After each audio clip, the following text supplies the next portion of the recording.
Jadi yang dimaksud bahwa Allah itu ada pada setiap sesuatu, bahwa sifat-sifat Allah itu ada pada setiap sesuatu. Artinya misalnya Allah yang menciptakan, Allah yang memberikan kekuatan, Allah yang memberikan iradah, kehendak, Allah yang memberikan keinginan. Nah, semua sifat-sifat kesempurnaan Allah itu ada pada setiap sesuatu. Jadi sesuatu yang indah, misalnya ketika kita melihat gunung yang indah, itu menunjukkan bahwa tampak di situ sifat Allah yang jamal, yang maha indah. Jadi ketika ada orang yang misalnya berbicara, maka tampak bahwa Allah itu maha berkalam. Nah, jadi pada setiap sesuatu itu ada sifat-sifat Allah.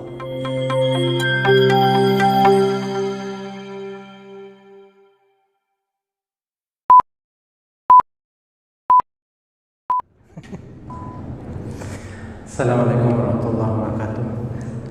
Innal hamdalillah nahmaduhu wa nasta'inuhu wa nastaghfiruh wa na'udzu billahi min shururi anfusina wa sayyiati a'malina. Man yahdihillahu fala mudilla lahu wa man yudlil fala hadiya lahu.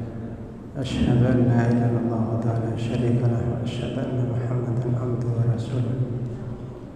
Allahumma shalli ala nabiyyina Muhammadin wa ala alihi wa sahbihi ajma'in, amma ba'du. Jamaah rahimakumullah, kita lanjutkan ke hikmah yang ke-16 dari kitab Al-Hikam Ibnu Athaillah. Yang ke-16 ini sebenarnya kelanjutan dari yang sebelumnya, yaitu menjelaskan bahwa tentang tidak adanya hijab bagi Allah. Jadi tidak ada yang sebenarnya betul-betul menghijab sehingga orang itu tidak bisa menyaksikan Allah. Nah, yang hikmah ke-16 ini Ibnu Athaillah memberikan alasan bahwa kalau adanya hijab, bahwa Allah itu terhijab, itu tidak betul ya, dengan berbagai alasan. Ada 10 alasan kenapa tidak ada yang bisa menghijab Allah. Artinya tidak ada yang bisa menghalangi seseorang sebenarnya pada hakikatnya untuk menyaksikan Allah. Yang pertama adalah alasannya, kaifa yutasawwaru ayyahjubahu syai'un wa huwa alladhi adhara kulla syai'in. Bagaimana bisa tergambar sesuatu menghijab Allah, sedangkan Allah itulah yang mendahirkan atau menampakkan setiap sesuatu. Jadi setiap sesuatu itu yang mewujudkan itu kan Allah. Loh, sekarang lalu Allahnya itu tidak tampak, kan itu tidak betul. Jadi Allah yang menampakkan sesuatu, lalu justru sesuatu itu yang menghijab Allah. Nah, itu tidak mungkin terjadi begitu. Jadi tidak mungkin ada sesuatu pun yang wujud yang menjadi hijab untuk kita menyaksikan Allah, untuk kita menyaksikan Allah. Karena apapun yang ada ini kan sebenarnya athar min athari wujudillah, athar dari asar wujudnya Allah. Misalnya ketika kita melihat manusia, nah itu bukti bahwa adanya Allah, adanya yang menciptakan, yang mendahirkan atau mewujudkan atau menampakkan, yaitu Allah. Sehingga mestinya orang itu tidak bisa terhijab untuk menyaksikan Allah, tidak bisa terhalang untuk menyaksikan Allah. Nah, sekarang kalau ada orang yang lalu bisa menyaksikan makhluk tapi tidak bisa dia menyaksikan yang menciptakannya, yaitu Allah, itu kan namanya orang terhijab. Nah, mestinya dia kan tidak terhijab. Begitu melihat makhluk, ya mesti dia berpikir bahwa itu diciptakan oleh Allah. Jadi itu yang menjadi alasan bahwa Allah itu sebenarnya maha dhahir. Karena Allah lah yang mendahirkan segala sesuatu, yaitu mewujudkan segala sesuatu. Yang kedua, alasannya bahwa tidak ada hijab bagi Allah, tidak ada hijab dari menyaksikan Allah itu. Yang kedua, kaifa yutasawwaru ayyahjubahu syai'un wa huwa alladhi dhahara bi kulli syai'in. Bagaimana bisa digambarkan sesuatu itu menghijab Allah? Jadi menghijab untuk kita menyaksikan Allah, sedangkan Allah itu tampak menyertai segala sesuatu. Tampak menyertai segala sesuatu. Jadi ketika orang bisa berbicara itu kan karena pertolongannya Allah. Ketika orang misalnya lalu punya kekuatan, itu pertolongannya Allah. Ketika seseorang dapat rezeki, berarti pertolongannya Allah. Nah, artinya setiap sesuatu itu disertai oleh Allah. Tidak ada yang bisa lepas dari Allah. Dengan demikian maka orang itu mestinya senang dengan Allah, bahagianya dengan Allah. Karena apapun yang terjadi di muka bumi ini, apapun yang ada ini, apapun yang wujud ini disertai oleh Allah. Nah, yang seperti itu, terang benderang seperti itu, masa lalu terhijab untuk menyaksikan Allah? Sudah jelas seperti itu, sudah nyata seperti itu, masih terhijab. Nah, yang ketiga bahwa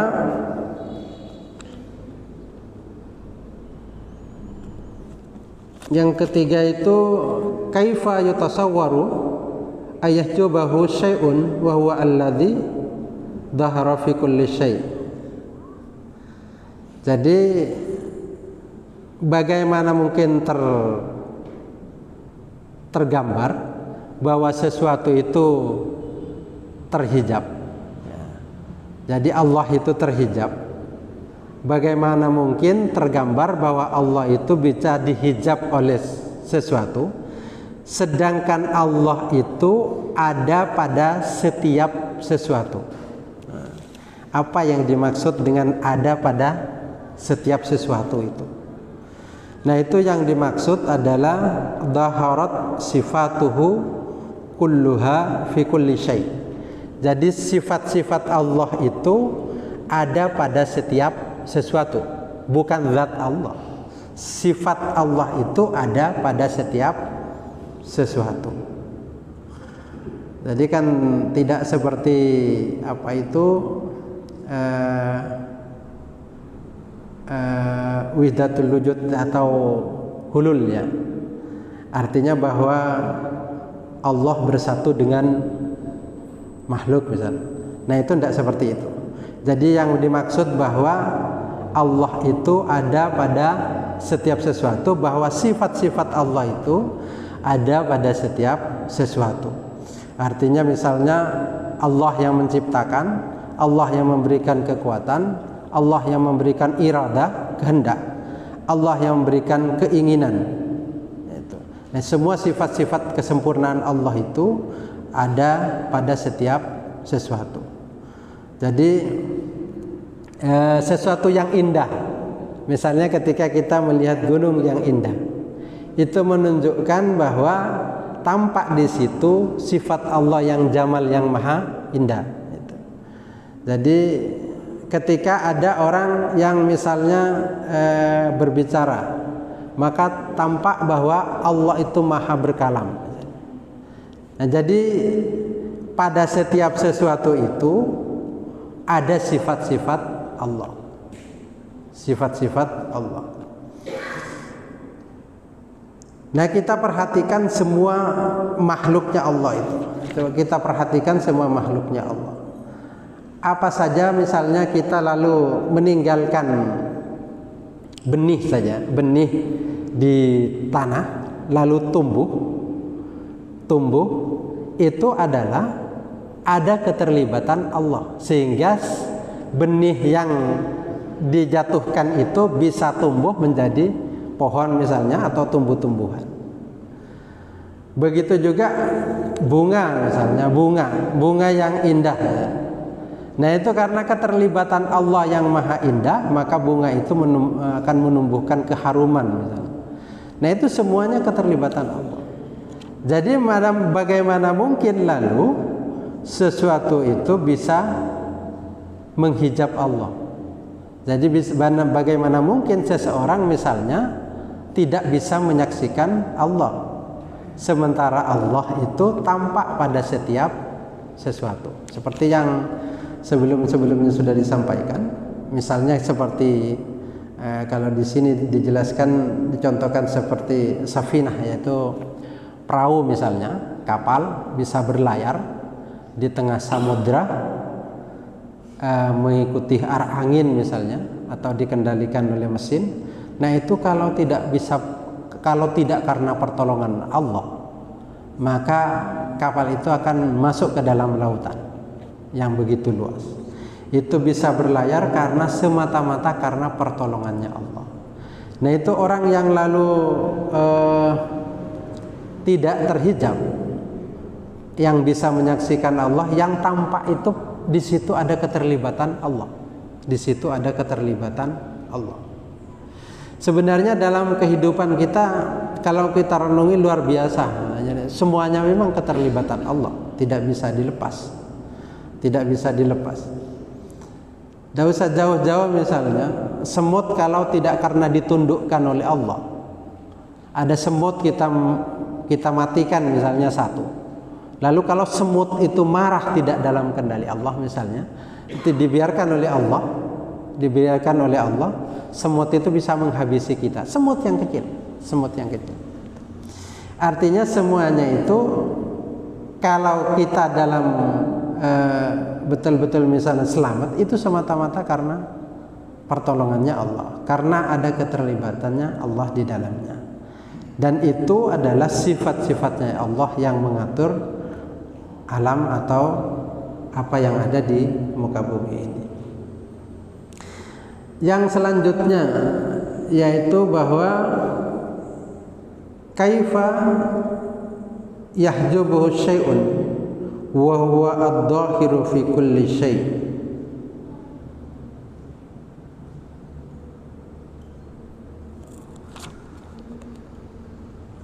Bagaimana sesuatu bisa menghijab Allah, sedangkan Allah itu dhahir fi kulli syai'. Jadi fi kulli syai'.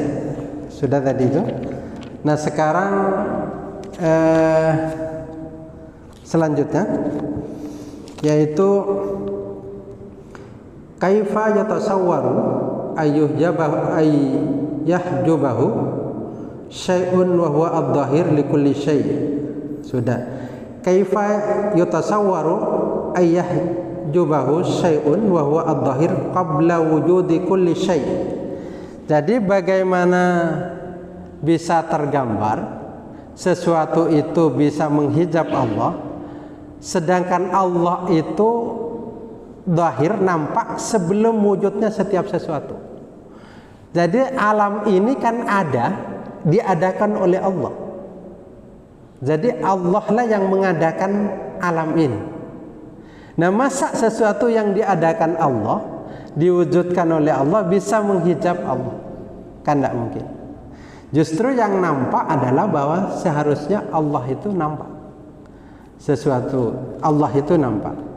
Bukan justru sesuatu yang nampak, makhluk yang nampak, tapi Allahnya tidak bisa disaksikan. Nah, itu terbalik. Sementara sesuatu itu ada Allah itu ada sebelum sesuatu itu, karena sesuatu makhluk itu diciptakan oleh Allah. Jadi Allah lah yang menciptakan segala sesuatu itu. Sehingga kalau dengan demikian maka tidak ada yang bisa menghalangi kita pada dasarnya untuk menyaksikan Allah. Nah, artinya kalau ada yang lalu terhalang untuk menyaksikan Allah, berarti ada yang masalah dari cara berpikir kita. Sudah jelas bahwa Allah itu dhahir pada setiap sesuatu. Allah itu ada sebelum wujud, nampak, dhahir, qabla wujudi kulli syai'. Sebelum adanya sesuatu. Sebelum ada sesuatu itu sudah Allah ada. Artinya Allah lah yang menciptakan segala sesuatu. Nah, oleh karena itu kalau kan jadi masalah kalau ada makhluk yang ngaku Tuhan. Kok ada Tuhan diciptakan? Itu kan masalah di situ. Nah, itu makanya lalu Tuhan itu yang menciptakan segala sesuatu. Nah, karena yang menciptakan itu Allah, jadi Allah ada, Allah itu dhahir sebelum segala sesuatu. Yang itu adalah segala sesuatu itu ciptaannya Allah. Sehingga tidak mungkin itu lalu bisa menghijab Allah. Tidak mungkin. Sehingga Allah itu tampak, maha dhahir, tampak. Nah, yang selanjutnya adalah kaifa yutasawwaru ayyahjubahu syai'un wa wa'daharu min kulli syai'. Bagaimana mungkin digambarkan sesuatu itu menghijab Allah? Artinya kita menyaksikan Allah itu, sedangkan Allah itu lebih tampak dari setiap sesuatu. Allah itu lebih tampak dari setiap sesuatu. Nah, apapun yang ada di muka bumi ini, sebenarnya Allah itu lebih nampak daripada segala sesuatu itu. Cuma permasalahannya adalah ketika kita keliru memandang sesuatu. Artinya begini, kalau lalu alam ini ada dengan segala keteraturannya, tentu kan adanya alam ini diciptakan oleh Allah. Nah, bagaimana mungkin lalu yang tampak alamnya, Allahnya tidak tampak? Bagaimana mungkin dia bisa menyaksikan makhluk tetapi tidak menyaksikan Allah? Seperti yang disampaikan Abu Hasan Asy-Syadzili, dia mengatakan, inna lananduru ilallah bibasaril iman wal iqan fa'aghnana 'anid dalil wal burhan. Jadi katanya Imam Abu Hasan Asy-Syadzili, kami itu memandang Allah dengan pandangan iman dan keyakinan. Dan itu tidak perlu bukti. Saking yakinnya kepada Allah, itu yang seperti itu tidak perlu bukti. Karena apa? Wa inna la nara ahadan minal khalqi fahal fil wujud ahadun siwal al-malikil haq. Karena ketika misalnya kita itu memandang kepada salah satu makhluk misalnya, maka sebenarnya itu yang betul-betul wujud itu kan Allah sebenarnya. Yang betul-betul nampak itu kan sebenarnya Allah. Sedangkan sesuatu yang kita lihat itu bisa ada, bisa tidak ada. Sedangkan penciptanya itu pasti ada, yaitu Allah. Pasti Allah. Nah, sehingga kalau dengan demikian maka yang betul-betul dhahir itu sebenarnya adalah Allahnya. Yang betul-betul nampak itu sebenarnya Allah. Tidak lalu dibalik, justru Allahnya tertutup, yang zahir itu justru makhluknya. Nah itu yang lalu jadi masalah kalau lalu yang nampak itu makhluknya. Nah sama dengan kita misalnya melihat sesuatu itu kan berdasarkan penglihatan mata kita. Kita melihat sesuatu. Begitu juga otak kita berpikir bahwa itu sesuatu, misalnya itu gunung gitu ya. Kita berpikir seperti itu. Nah kalau orang lalu itu dekat kepada Allah, maka ketika melihat sesuatu itu yang terlihat itu, yang dia saksikan itu adalah penciptanya, yaitu Allahnya. Nah, karena begitu juga ketika melihat sebuah kesuksesan misalnya, maka yang nampak itu juga Allahnya daripada kesuksesannya itu.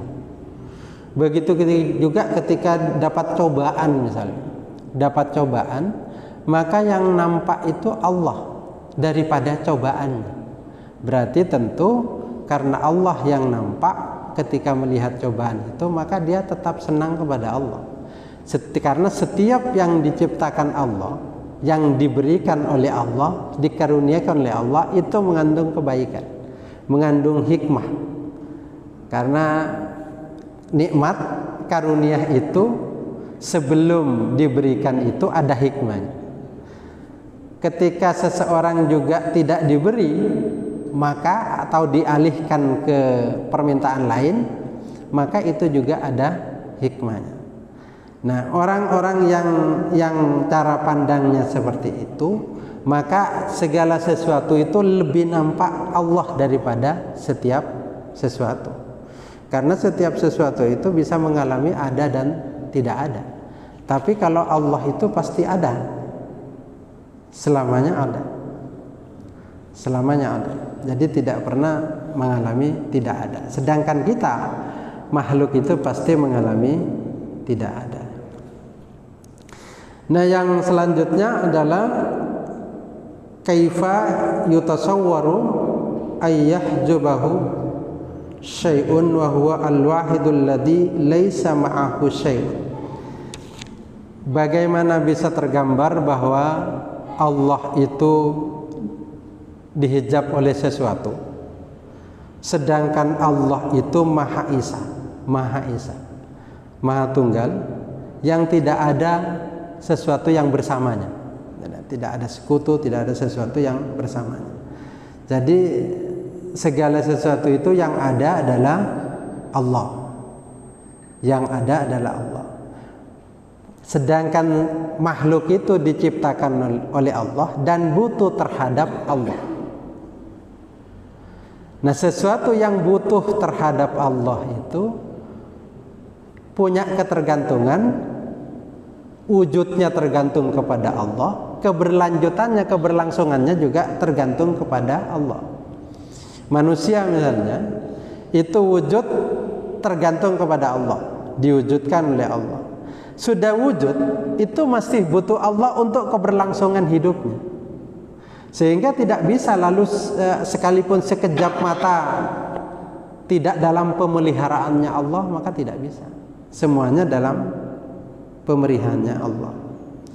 Nah inilah bahwa Allah itu Al-Wahid, yaitu Maha Esa, Maha Tunggal. Tidak ada yang bersama Allah.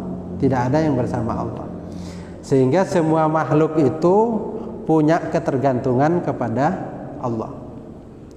Kalau bahasa Al-Quran itu adalah Qul huwallahu ahad, Allah yang Maha Esa. Nah ketika Maha Esa itu baik Maha Esa di af'alnya, Maha Esa fi dzatihi, di dalam adzatnya dan di dalam sifatnya. Jadi Allah itu tunggal, artinya segala sesuatu ya bersandar kepada Allah, segala sesuatu ya dari Allah, segala sesuatu itu ya dalam kekuasaannya Allah. Nah artinya Allah lah yang betul-betul, kalau begitu yang betul-betul ada. Nah kita itu makhluk yang selalu butuh Allah. Nah, kadang kita tidak sadar bahwa setiap saat bahkan hembusan nafas dan tarikan nafas yang kita lakukan berulang-ulang ini sebenarnya kan karunia Allah, menunjukkan bahwa kita itu butuh Allah. Karena kita itu adalah hambanya Allah. Maka sebenarnya orang yang dikaruniai kebaikan oleh Allah, ketika sujud kepada Allah itu dia wujudkan kehambaannya. Artinya sekali sujud dia tidak menginginkan apapun kecuali menginginkan Allah. Dia bersujud semata-mata karena penghambaannya kepada Allah, tidak karena apa-apa. Nah, mesti dalam hidup kita itu harus ada yang seperti itu. Meskipun dalam sujud itu kan memang ada sunnah Rasul untuk berdoa meminta sesuatu misalnya. Tetapi sekali-kali kita sujud itu ikhlas kepada Allah, ikhlas penghambaan kepada Allah, karena kita butuh kepada Allah. Dalam setiap tarikan nafas butuh kepada Allah. Nah, sekali-kali kita ikhlas tanpa mengharap apapun, betul-betul menghamba kepada Allah, bahwa kita sujud kepada Allah. Dan itu bentuk kehambaan kita kepada Allah. Nah, Allah itu Allahu la ilaha illa huwal hayyul qayyum, bahwa Allah itu tiada Tuhan selain Dia yang maha hidup, Dia yang berdiri sendiri. Al-Qayyum berdiri sendiri, bahwa Allah itu tidak butuh apapun, sedangkan kita itu yang setiap saat butuh. Oleh karena itu para auliaillah itu, para wali-wali Allah itu, para kekasih Allah itu tidak pernah lupa. Jadi dalam tradisi para orang-orang auliaillah itu, kalau lalu lupa bersamaan dengan tarikan nafas dan hembusan nafas, lupa kepada Allah, itu termasuk maksiat. Artinya yang seperti itu termasuk maksiat, karena dia selalu ingat Allah. Jadi ketika tarik nafas, hembusan nafas, dia ingat Allah. Artinya selalu ingat kepada Allah, karena memang kita itu bergantung kepada Allah. Nah, yang selanjutnya adalah kaifa yutasawwaru ayyahjubahu syai'un wa huwa aqrabu ilaika min kulli syai'. Bagaimana digambarkan sesuatu itu menghijab Allah, menghijab kita menyaksikan Allah, sedangkan Allah itu lebih dekat daripada setiap sesuatu. Allah lebih dekat daripada segala sesuatu. Kalau dalam surat Qaf ayat yang ke-16, Allah berfirman, wa nahnu aqrabu ilaihi min hablil warid. Allah itu lebih dekat daripada urat leher. Jadi lebih dekat, artinya jangan dibayangkan jarak ya, jangan dibayangkan jarak. Yang dimaksud dekat itu adalah al-makna al-majazi, majaz, yaitu al-ilmu. Artinya Allah itu dekat, lebih dekat daripada leher kita. Artinya bahwa Allah itu lebih tahu daripada kita sendiri. Coba ketika kita misalnya jantung kita berdetak, berapa kali berdetak dalam setiap detiknya misalnya, itu kita tidak tahu. Tapi kalau Allah tahu apa yang terjadi pada jantung kita, Allah tahu. Kita yang tidak tahu. Itu menunjukkan bahwa Allah itu lebih dekat daripada kita. Justru kita itu meskipun bersama kita, jantung kita berada pada kita, itu justru kita jauh. Nah, Allah itu lebih dekat daripada kita, karena Allah itu lebih tahu daripada kita. Nah, jadi Allah itu lebih dekat daripada kita sendiri. Sehingga kalau dengan demikian bahwa orang itu ya munajat kepada Allah ya, sekalipun misalnya di dalam hatinya bermunajat ya cukup karena itu sudah demikian dekatnya Allah. Tetapi akan lebih baik kalau lalu kita misalnya berdoa kepada Allah, lisan kita mengucapkan, tubuh kita mendengar. Biar tubuh kita itu tahu bahwa kita itu hambanya Allah, bahwa kita itu memohon kepada Allah, bahwa kita itu butuh terhadap Allah. Nah, yang terakhir bahwa ya ajaban kaifa yalharu al-wujud fil adam. Alangkah mengherankan, alangkah menakjubkan bagaimana sesuatu yang wujud itu tampak di dalam ketiadaan. Bagaimana Allah yang wujud, yang ada, yang zahir itu ada dalam ketiadaan. Itu kan tidak mungkin. Tidak mungkin. Begitu juga am kaifa yasbutul hadithu ma'aman lahu wasful qidam. Bagaimana mungkin sesuatu yang baru itu berdampingan dengan sesuatu yang dahulu, yang maha dahulu, maha terdahulu. Jadi Allah itu maha terdahulu, makhluk itu adalah hadis baru. Tidak mungkin yang hadis itu berdampingan dengan yang, tidak mungkin yang maha terdahulu itu berdampingan dengan yang baru. Maka yang baru itu sebenarnya tidak benar-benar ada, tetapi adanya itu diadakan oleh Allah. Sehingga dengan demikian Ibnu Athaillah ingin mengatakan bahwa Allah itu maha dhahir sesuai dengan firman Allah, maha tampak. Sehingga kalau lalu ada orang yang itu terhijab, tidak menyaksikan Allah, berarti itu orang yang sebenarnya betul-betul rugi. Karena bagaimana mungkin tidak bisa menyaksikan Allah sementara Allah itu begitu tampak, begitu maha tampak. Jadi semua ciptaannya itu adalah ciptaannya Allah. Kalau kemarin disampaikan bahwa semuanya sebenarnya serba Allah. Sehingga kita tidak bisa menghindar keterlibatan Allah. Kita tidak bisa menghindar dari beserta segala sesuatu disertai oleh Allah. Itu tidak bisa kita hindari. Sehingga dengan demikian maka semuanya itu adalah menunjukkan bahwa Allah itu maha dhahir. Sehingga harapannya adalah bahwa kita bisa menyaksikan Allah apapun yang kita pandang, apapun yang kita rasakan. Barangkali ini yang bisa kami sampaikan. Ada yang ingin disampaikan? Ya.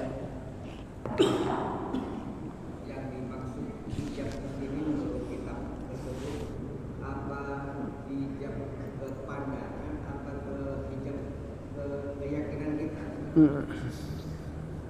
Soalnya kalau misalnya bahasanya terlalu rumit untuk kita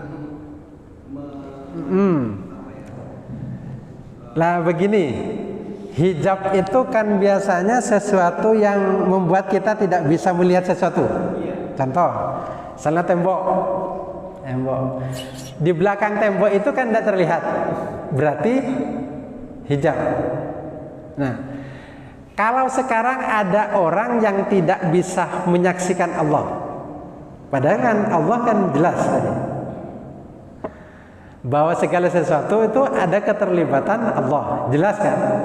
Nah, sekarang kok ada orang tidak bisa menyaksikan itu, berarti kan sama dengan dia terhijab.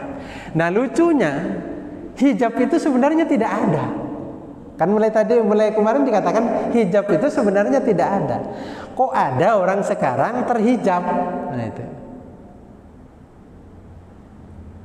Kok ada orang yang terhijab? Berarti dirinya yang salah, sehingga dia tidak bisa menyaksikan sesuatu. Gitu. Tidak bisa menyaksikan Allah misalnya. Dia tidak bisa menyaksikan Allah. Ketika saya misalnya memandang ada seorang yang mungkin saya pernah cerita dulu, ada orang yang sudah miskin, tinggal sebatang kara, terus tidak punya apa-apa. Lalu Allah masih memberikan sesuatu yang terbaik bagi dia. Nah, pandangan kita secara zahir ya, Allah menciptakan, kita mesti kasihan orang ini seperti ini kok. Itu. Tapi kalau kita memandang dengan tanpa hijab, tentu akan mengatakan Allah itu kalau mau orang yang sedang miskin sebatang kara itu buat kaya. Tapi Allah tidak melakukan itu.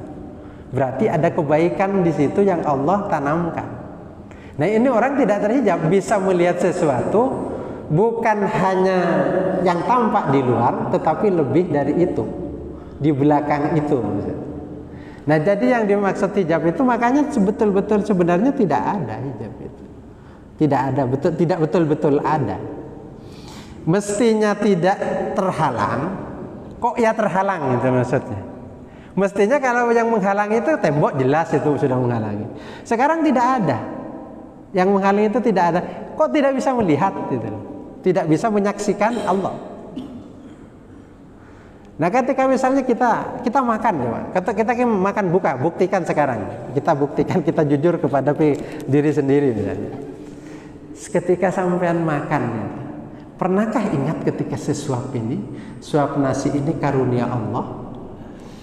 Lezatnya itu karena Allah membuat lezat di lidah kita.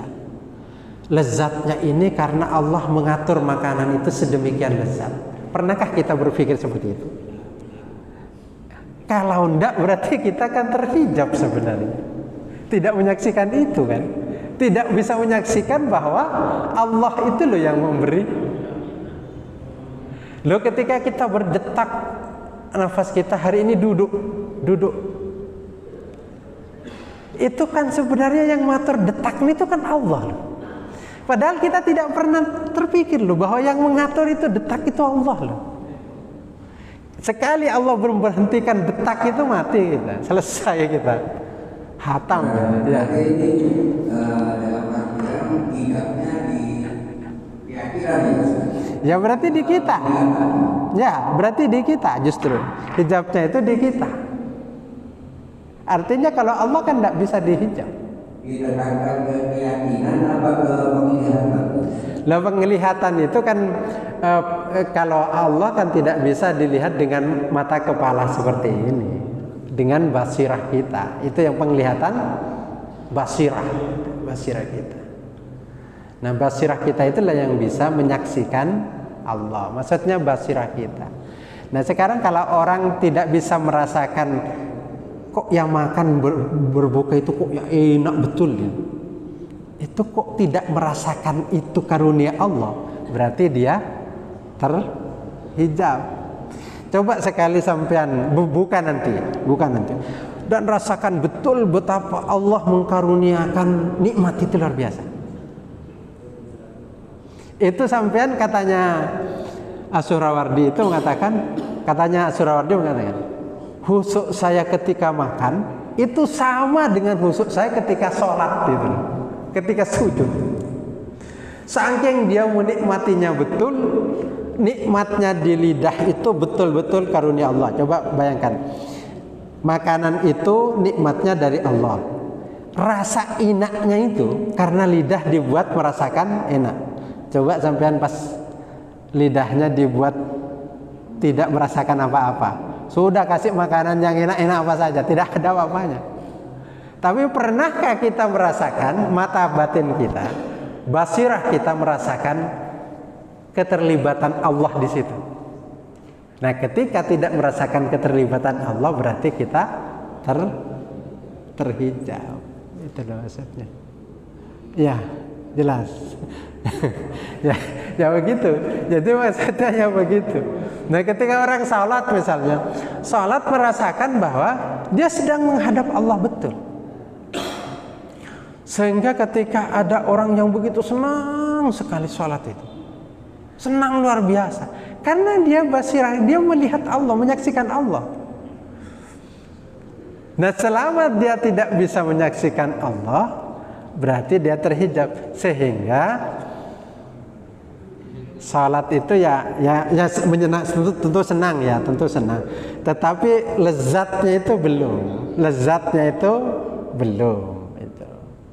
Nah, coba di sekarang itu dilatih, coba ketika kita makan rasakan betapa, mesti akan mengatakan begini.